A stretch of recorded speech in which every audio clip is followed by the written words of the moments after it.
I am Donika. And I am Myra, and this is the Black Women Healing Podcast. A space to discuss mental wellness. A space to dive into soul care and vulnerability. Here, we will support you on your journey as you focus on your healing, while also giving you the work along the way. Welcome to Black Women Healing Podcast. Y'all, it's official. We are an Amazon affiliate, and it's only right because our Let's Heal book is offered on Amazon. If you haven't already checked it out, go ahead and click the link in our description and check it out. Help us support you while we support us, while we all support each other, if you know what I'm saying. All right, y'all, check it out. Hey, y'all, welcome back to another episode of Black Women Healing Podcast. And if y'all have noticed, we've been doing a little bit more kind of medical journeys, health issues within the Black community, especially Black women. And so we're going to keep it going. And so today we do have Nikki J, and I'm going to introduce her, or Myra's going to introduce her in a little bit. But let's start off with a random topic. So this is most definitely on my mind. So I'm just going to say, what are y'all thinking about the season change, the time change, the weather change, the life change? What are y'all feeling about just this time of year right now? There's so many changes in general. Just how are you dealing with it? I'll go first. So for me, the time change is always weird already, just because of the whole hour, like just, and I don't know, because I know, Nikki, you live, what area do you live in, if you don't mind me asking? Oh, I live in Georgia. Okay, so you live in Georgia, and so it's so interesting. What time does it get dark there now? Maybe 7 o'clock. Yes. So on the West Coast, it gets dark way quicker. And I'm from Kentucky, and when I went home during the summertime, I noticed that it got darker later. So it didn't get dark in Kentucky until like 9 o'clock. But in LA, even in the summer, it would get darker at like, 7, 8 type of thing. So It's so interesting how I'm not sure. Maybe people probably know what that means. I don't know what that means. But anyways, I say that to say that it gets dark here at about 5 o'clock. Wow. 5 o'clock. So you could be driving home, or wherever you're at, or even just looking out the window. It's 5 o'clock, it is getting dark, and you just like, what is going on? So for me, it makes me feel like, like I should be wrapping up my day, when really it's like I can be doing so much more. So the time change always just freaks me out. And then right now in LA, it's been pretty hot. Myra, I don't know if in San Diego, because the weather be changing, but it's been hot these last few days, which is also confusing.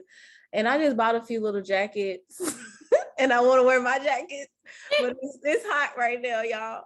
But basically the changes right now I'm still getting used to them. What about you, Myra? How are you dealing with all these changes? Well, we talk about this every year. Oh yeah. You notice that. But it's been weird for me too, because I just started seeing clients in person. And so when I'm at the office, I'm like, I feel like I'm not supposed to be here. And so when I'm leaving, I'm like feeling like it's like 10 o'clock at night. So I'm like running to my car, like just in case, because I'm in the mindset of like it's nighttime. So seeing clients in person has been weird. But for my other clients, I've been kind of like canceling or like trying to see them earlier, because I don't know what it is, but 5 o'clock hits, it's already dark. I don't feel like it's getting dark. It was at first, but now it's just dark. So I feel like I need to end my day. So I've been eating dinner at like 6, laying down at like 7. I'm asleep by like 8:39. It's so weird. I can't get used to it. I don't like it at all. You're not gonna get used to it? I've never liked the time change when the time falls back. I've never gotten used, because I'm not a morning person. So I'm not about to wake up to have more sun. That's just not me. This is true. Yeah. I feel like it was a law, especially in California, to change it or something. They keep pushing it back. Like they keep saying, in 2023, we're going to do it where it doesn't change, 2024. Now they probably like not even talking about it. Oh my goodness. What about you, Nikki? What do you think about all these changes? So I used to like fall back, just because I got an extra hour of sleep. Because like Myra, I'm not a morning person. So I was like, oh, this extra hour of sleep is good. But then I started to dislike it when I used to work at night, because then I got to work an extra hour. And so it was horrible. So in this season, it's been okay, but I feel a little tricked. Like one morning I woke up and I was like, oh my God, I woke up early. And I'm like, wait a minute though. Last week, this was not early, but this week is early. So I feel indifferent about the time change. I don't like it getting dark so early because I definitely feel like it's later. But I do think that after a few weeks, we all just kind of adjust to it. And we like, and then when we lose an hour, then we complain about that. So it's interesting. It's always interesting. I think this is a topic that a lot of people are going to talk about, but it does signify that we're getting closer to the end of the year. And I don't know about everybody else, but 2021 has been very fast for me. And I'm like, hold up. We're going to go to 2022. I'm not ready. Can we get an extra 2 months? Let's just 2 more months for this year, because I can't. So I'm always indifferent, but then we just all adjust. But when you talked about California, it made me think about Alaska, because literally they spend half of the year with nothing but light and another half of the year with nothing but darkness. And I was like, at least I don't have that. I would never adjust. Yeah. I mean, you know, they paying people to move there. So if you want them coins. I don't. Yeah, no, I agree. It's a lot. But yeah, usually, yeah, like Nikki said, we get used to it. So hopefully everybody out there who's listening, hopefully y'all are trying to adjust. We in this together. But let's go ahead and get started with the episode. Myra's gonna introduce you. Yes, I'm going to go ahead and introduce our guest today. Nikki J is an HIV educator and advocate. While in college, she went in for a checkup and received devastating news a few weeks later that she was diagnosed with Human Immunodeficiency Virus. After receiving this news, she decided to get educated on the disease and seek out services. When she began her journey to become educated, she noticed a major gap in representation of women living with HIV. The statistics were high for women, but low for education among women. Nikki J took this information and decided to change her major to nursing and attend Georgia State University. She graduated in 2012 and has been working as a registered nurse for 8 years. In 2017, she shared the intricate details of her story with HIV on YouTube. She then started an online support group where she shares information with other women with HIV. Nikki J is also a blogger where she shares information about HIV and her experiences with miscarriages. She has also been featured in blogs and podcasts. She recently released her first book, Life After HIV, Removing the Mask, this spring. In this book, she shares many experiences that occurred after her diagnosis and shares how she made it through. Nikki J is on a mission to educate women around the world via the internet and through community events. She is collaborating her efforts with other community organizations, including the Georgia Mutual Aid Center in the Lakewood community, to educate others on the disease. Nikki J will be launching her Holistic Wellness Center, Anaya Space, to eliminate HIV-associated stigma and provide medical services to women in the Atlanta area. Wow, you've done a lot of work. So I want to go ahead and jump in and ask you what inspired you to decide to go full first with your advocacy work with HIV in addition to the publication of your book? Yes. So what really led me to go full force into this work was that I was doing it in the background. So I was doing it very privately, and I started to feel this frustration that came out of nowhere. I was just frustrated, and I was like, why don't people know the truth about HIV? And working in the healthcare field, I'm like, why am I the most educated person? Like there's a missing link. I went to nursing school and I know what they teach us in school. And they teach us a lot of things. And I'm like, hold on, something's just not right. So people who knew in my private life would come and ask me questions about their own issues. They'll come and ask me to get tested with them. I would do it. And then I really, I gave my life to Christ when I was like 18, but then I didn't get saved till about 8 years later, and God just was like, listen, I sent you to nursing school and that's all great, but you're doing a disservice. And my life was fine. I had gotten married. I did everything that HIV told me I couldn't do. And I was very satisfied and very content. And when he began to tell me I was doing a disservice, I was like, but how? Like, I'm living my life. That should be good enough. And he was like, there are more people that need to hear your story. So after I wrestled a little bit, I was like, okay, I'm gonna write this book, but I was gonna do it anonymously. And God was like, yeah, that's not what I told you to do. I told you to help my people. So you're going to get on your YouTube channel, which didn't have many views, and share your story. And I was like, okay, cool. I'm thinking that I'll get 15 views like normal, because I had this YouTube channel for about 5 years at the time, where I shared my video in 2017. And I shared the video, and in one day I had like 1,000 views. And I was like, hold up, what is this? And, you know, I had never, and prior to this, I had never, only thing people knew about me was that they either went to school with me or they worked with me. That's the only thing people knew about me. I had never done anything that public before. And so many people saw it, and I expected to receive a lot of stigma. I expected people to be like, oh my God, I hate you. Like, what are you doing? You shouldn't be telling people this. And I got some of that, but I got more support than anything. And then people start coming to me. So I kind of fell into advocacy work. I didn't intend to do that. I just intended to be very specific in my obedience. And my obedience was do a video, put out a book. The advocacy part kind of was like, God was like, oh yeah, it's more. I don't know if you've ever been in that situation. He's like, there's more to this. And so I did my video. People started coming to me from all over the world. People in Africa, South America, people all over was like, oh my God, your story inspired me, asking me questions. They wanted to be educated. So that's when I started the support group. And then I eventually went out to put the book, because the intention from the beginning was the book. And when I put the book out, that's when it really like dawned on me, like, girl, you're an advocate.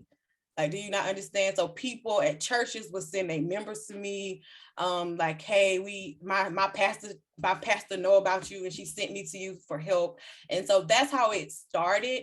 But I realized that it was the best thing that I could have ever done. Like the work that I do privately and publicly, I actually do a lot more work privately just because of confidentiality. But it's always so rewarding. And I just feel like I'm walking into what God has called me to walk into. So that's really what God done. So I do feel like I got tricked a little bit, but I'm very grateful, because that was the only way he was going to get me to do it. Can you share what your YouTube channel is? I don't think I knew what it was, just so we can share it with the people listening. I'll drop the link for you. Okay. Because it's under Nikki J, but you know how YouTube is with their links, and I named this thing back in 2012. So It's probably something weird. So I'll drop it for you. Just want to make sure that we share it. Okay, cool. I'll make sure I drop it. Okay. Absolutely. Yeah, I wanna go back and watch it as well. Like I was able to listen to your podcast. I think in your latest episode you was talking about just like following through. I forget what the topic was. But I think it's nice to reflect and go back to the beginning of like kind of like you're talking about it when it started. So thank you for sharing that. For those who may want to support someone in their life with HIV, but feel unsure of how to, what are some thoughts on how they can approach this? Yes. So if someone wants to support someone living with HIV, I have a few tips. So first, so here I want to share at least two important things. That's why I feel like I got two good things for you that you can do. So number one, the first thing you can do is be a listening ear. Because when someone tells you, say someone came to you and say, we're going to say it's a friend, right? And they say, hey, I want to tell you that I've been living with HIV. Your mind may tell you, well, let me ask a billion questions, but you should really listen to see like why they told you in the first place, right? And see how you can actually support them, because many people have different reasons why they tell certain people in their lives. So you want to make sure that you're actually listening and not listening to respond, but really just to understand. And then ask, how can I support you? Because what you think they need and what they actually need may be different. So that would be my first tip, is to really listen to what they're saying. The second thing I would say, make sure you also educate yourself, right? So that you know what's true and what's not true, because there are a lot of myths around HIV. You can't get it from hugging each other. You can't get it from looking at each other. I know that may sound crazy. You can't get it from because, you know, y'all in the same house, they use that cup. You can't. That is not true. That's not how HIV is transmitted. So first you need to educate yourself, because when I was diagnosed, I was scared too. So I can only imagine what other people experience when I tell them that I'm living with HIV and they haven't had any education. So that would be my first 2 tips. And the third thing is get yourself some emotional support, because the person that's telling you that they're living with HIV, they may not be able to emotionally support you. For me, when I share my story on YouTube, and I had been living with HIV for over 5 years at this point, and I remember only a few people in my family knew. And I had family members that came to me that wanted to ask me questions and stuff. But the fortunate thing I had was I couldn't handle it. But the people I had previously told, they were able to emotionally support them, because I couldn't emotionally support. Now, I didn't do that on purpose. It's just God had it, did it by design. So for example, I told my aunt who was married to that's my aunt through marriage, but I didn't tell my uncle. So my uncle was able to get support from my aunt that was my aunt through marriage. So it didn't fall all on me, because I literally could not handle the emotions that they felt at the time. So make sure you take care of yourself, because it could be your daughter, it could be you never know. And you have to just stay open, be open-minded about them telling you, because I promise it's not easy to disclose a status to someone. It's not easy. So that would be my 3 tips. And if you want more support in my book, I do actually go a little more detail about this, about what you should do if you have a family member or a loved one. So that was my 3 tips that I can think would be very helpful. Absolutely. They're all very applicable. I feel like anybody listening to this, like you should be able to do those things, right? And so yeah, no, I think those are great. So we know that you have that pretty much you have been a resource to the community, but what are some resources that you feel are not shared as often as they should be shared with folks who are diagnosed with HIV? Yes, so there are a few great web resources that I use that are very helpful. And one of those spaces is poz.com. Poz.com has a feature called forums. Those forums saved my life. So you can write in them, you can look at them. You don't even have to sign up to look at the forums, but it's just a forum led by people living with HIV, where people are asking questions and directing you to direct you to other resources. Or if you're concerned about something, you can sign up, and if you don't want your name shared, you can do an anonymous name, and then you can just get your questions answered in a safe space where really nobody knows you. So that is one of the resources that really helped me. And another resource, I would say, you need to search in your local community. So I run a nonprofit called Nice Space, and we have a private confidential support group. You can't find it unless you come to me personally and told me that you're living with HIV and that you want to be a part of it. So there are others. I'm not the only person that has these support groups. And so it's really important that you do a search of what's in your local community. I know if you're in Atlanta, we have places like Aid Atlanta is one space, and they usually have a lot of resources. And it's quite a few organizations. So definitely connect with an advocate. I'm an advocate, so I could definitely help you. So that's one resource that I think sometimes people living with HIV may not know, that there are HIV advocates, and we're pretty open. So every time I meet someone and they're like, well, I've never met an African-American HIV advocate. And I was like, well, it's a whole bunch of us, and it's a whole bunch of women, and I connect you to them. Like, it's a whole bunch. And another place that's actually kind of new for me is HIV conferences. So if you look up HIV conferences, you'll find a lot of support there too. So those would be some places that you could look, where you can find other women or men, if you're male, living with HIV, and get connected to what you need. Wow. Thank you for all those resources. I'm curious, when you were sharing about supporting someone with HIV, and you said you suggest for them to get emotional support. I'm curious about folks who live with HIV and how their mental health is even impacted. Yes, so how our mental health is impacted is a big deal. Actually, that is my focus for my nonprofit organizations. I really focus on mental health because 1 in 4 people living with HIV have a mental illness. So things like depression, things like anxiety, and there's also a condition called they say it's not a mental illness, but it's called adjustment disorder. And what that is just adjusting to the news of a chronic illness, and it can leave you with feelings of sadness and depression, a lot, like feeling like you lost a part of your life and things like that. So mental health is very important. I created this acronym called REACH, right? And I got that all free on my YouTube channel. And I talked about the first 5 things that you should do when you're diagnosed with HIV. And 2 of those is advocating for yourself and asking for help. And with those 2 things, this is where you start saying, hey, something's not right. I am feeling down. I have been having crying spells. I am feeling anxious. I'm worried about my future. I'm feeling this sadness. It won't go away. And you got to reach out for help, because sometimes we just don't know.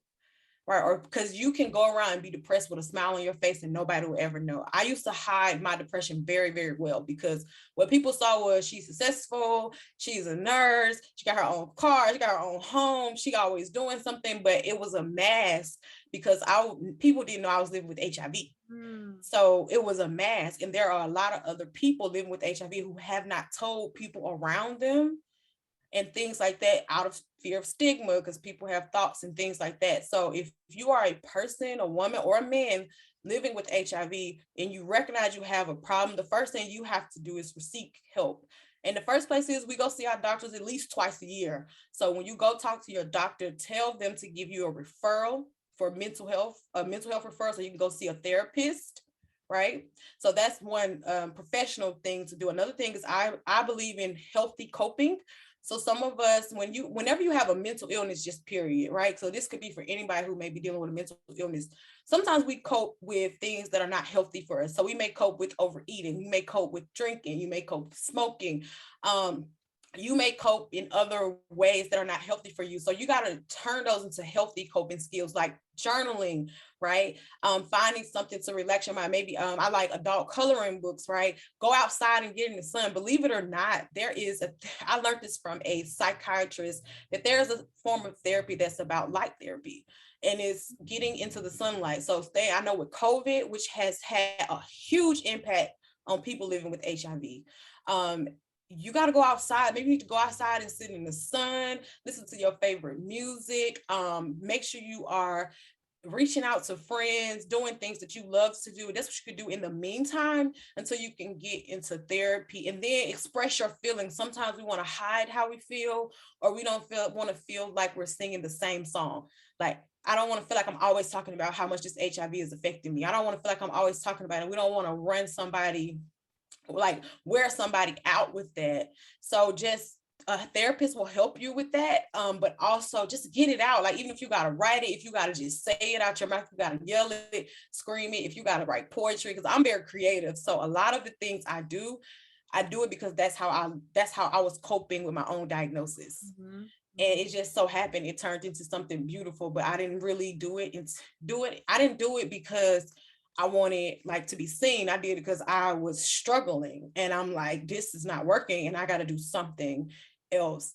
And I just empathize with those of us because of COVID. I wanted to make sure I mention this. When people were able to go outside, we were still in the house.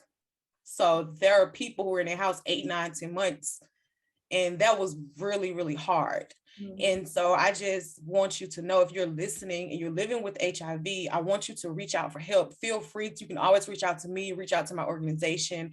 And I do sometimes we cater to women, but sometimes men come to me. I do have resources for men. My company, my organization does not serve men right now, but I do know resources, especially in the Atlanta area. So if you need help, feel free to reach out to me. I would love to direct you in the right direction, because I get it. I understand it. Because although you see me out here advocating, I'm still living this. And it's just very important that we take care of our mental health, because it is connected to us staying into care, staying in treatment, and things like that. Thank you for diving into that and being raw and honest with your experience. Yeah. Yeah. So like Nikki, you do a lot of work for the community, amazing work. And I'm even hearing you talking about, reach out to me, which is a beautiful thing, a beautiful space to be able to allow people to come to. But how do you take care of yourself, right? During overwhelming times and or defeating times, just like it's a lot, you're one person. And so how do you take care of yourself? Yeah, so how do I take care of myself? Well, it is a not struggle. That's not the word I want to say. It's kind of intricate. It's a lot that I have to do, but it's okay. So I take breaks on the regular. It may not look like it, but I do. So I take a lot of breaks from social media. Those are the best breaks that I have. So I do take a lot of breaks from social media, but I also am a writer. So I journal almost every day, sometimes twice a day. My relationship with God is really helpful. So I make sure that I stay in constant communication with God. And even when I feel like I can't pray necessarily, I'll worship or listen to worship music and things like that. That really helps me a lot. It's probably the number one thing to help me. But outside of that, I do journal. I see a therapist and a coach. I do inner healing and deliverance all the time. And also, another thing is I try to make sure I have times for fun and for rest. So I'm learning how to rest better in this season, to be honest. That's not something that I used to like, but I'm learning how to do it because it just has to get done. So like I've been on a break for the past week, actually, and it's probably going to extend to right before Thanksgiving, where I haven't been as present. Like as much as I want to put out, like say you listen to my podcast, I want to put out some more podcast episodes. I'm like, no, let me just take this 2 weeks.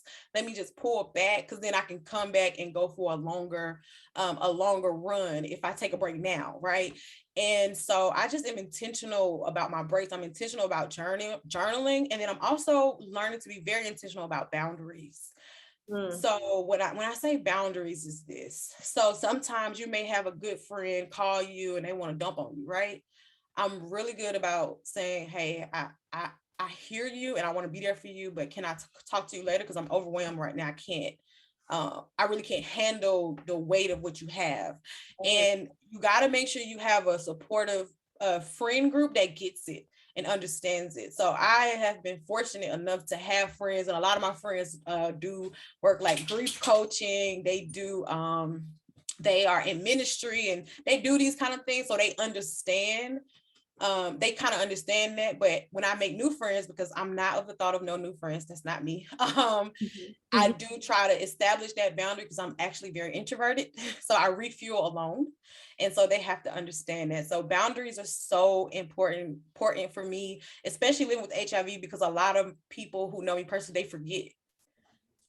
They actually forget because I don't talk about it that often. And so sometimes they have to, I'm sorry. Sometimes they will forget, and I'll just be like, hey, I can't do as much as everybody else. I got good 5 things in me, then I got to go sit down somewhere. But I'm very transparent about my limits and things like that. And I think that's so important. But I do my best to take care of myself. I love vacationing. I love reading books. And I make sure I get my 1 day a week where I'm like, I'm not doing anything, and that's it. And another tip that I think is especially for people who are entrepreneurial, they're entrepreneurs, or, and you have a chronic illness too, because that doesn't stop, chronic illnesses don't stop you from being amazing. What I would say is just make sure that you have you on the list and that you don't allow your purpose to run you to the ground. Take the break. It's okay. Yes. Sorry. Yes. It's amazing to hear someone talk about how they take care of themselves. And just hearing you say it sounds like you utilize community, you utilize friends, you utilize healthcare professionals who are trained, you utilize your own self-help things. Like you have a variety of things going on, and it sounds like it really does help. So I think that's beautiful. I know you already gave us a few little takeaways, but if you had to give any more takeaways for our listeners, what would you say?